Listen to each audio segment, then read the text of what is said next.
Hi, hello, my name is Gabio, and welcome to Short Positive Review!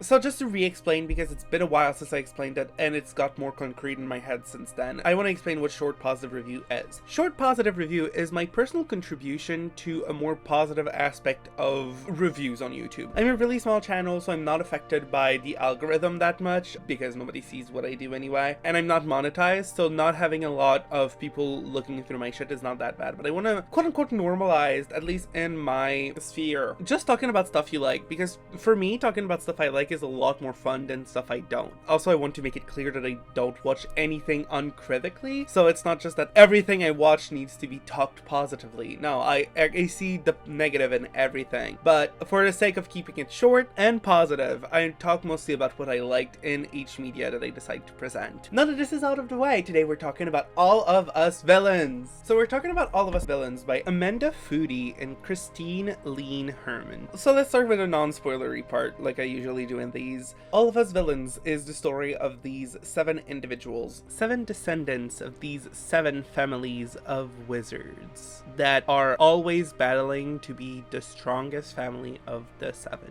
The world is built so that magic is just a normal occurrence in this world, so everybody has magic, but the magic system is really cool. It implies that you need to pre-plan what you're going to use in rings, because magic is stored in some crystals that then you can use against your opponents. But there is a type of magic that is high magic that only one of the 7 families can use at the time. The thing is, to determine who can use it, there's a tournament every couple of generations where the 7 eligible heir of their family battle it out in an arena, and the sole survivor becomes the new master of high magic. So it's a battle royale, and it is really, really interesting.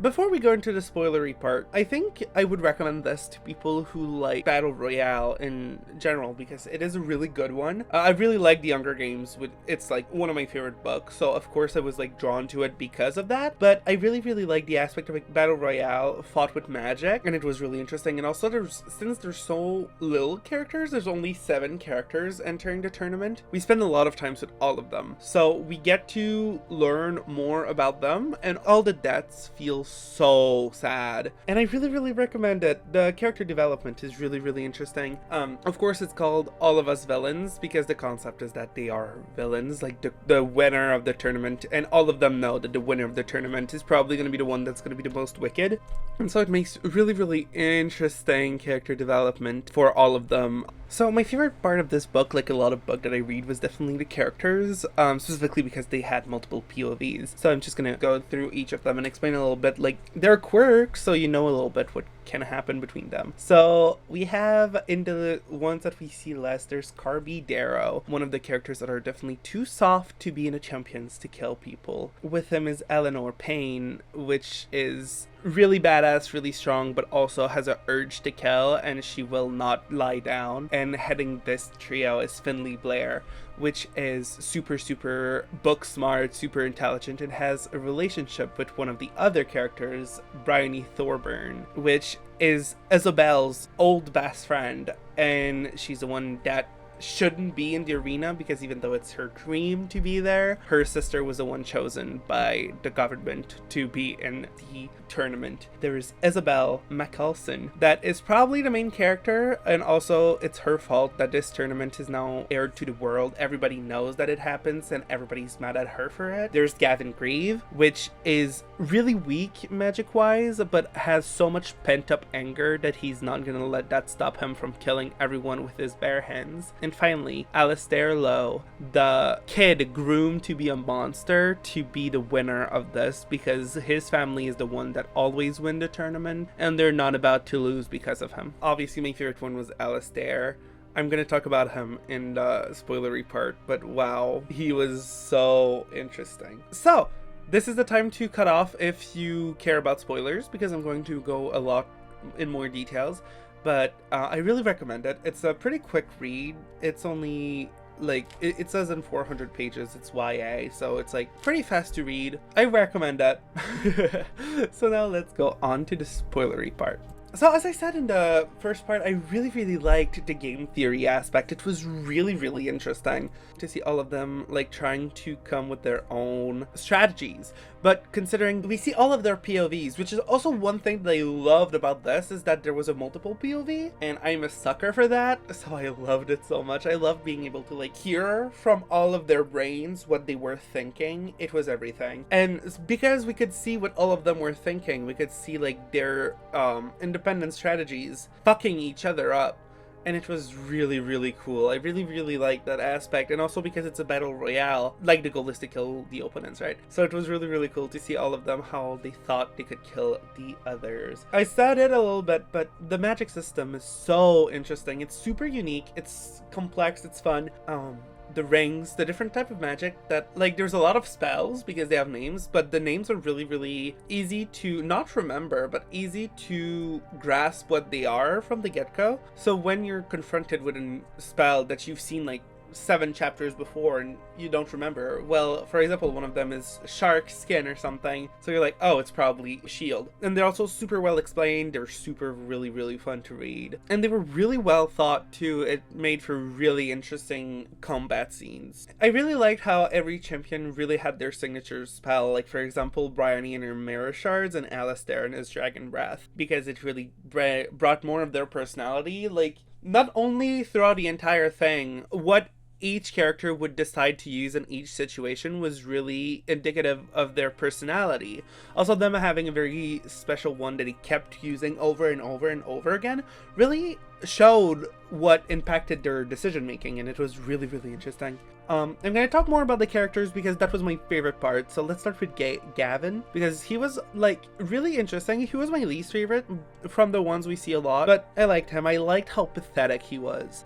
His whole arc was somewhat full of fucking surprises. It's so funny how he sacrificed so much to be powerful and to win, and he still messed up and had to run away like all the time. It was a really, really interesting like quirk of his character, of him just like trying so hard to be good and not being good enough. It was really fun, to say the least. I really liked Isabel as like quote unquote a main character. I would say that Isabel is probably meant to be the main character because like she's the one who introduces us to the world in the like 3rd chapter, I think, and she is really, really cool. I really like that her relationship with her parents is the way that it is. The way that right before the tournament she almost killed her mom, and then she has to deal with it in the arena and thinking that she might never win. And then Bryony, her ex-best friend turned enemy, was also really surprising. I dismissed her at first as a like non-interesting character, but when she went against the rules and rewrote her name on the pillar, it like the Pillar of Champions, if you have not read it, there's a Pillar of Champion that every champion needs to write their name before the event, and then they're locked in this arena. And like the way that she cheated to participate, basically to save her sister,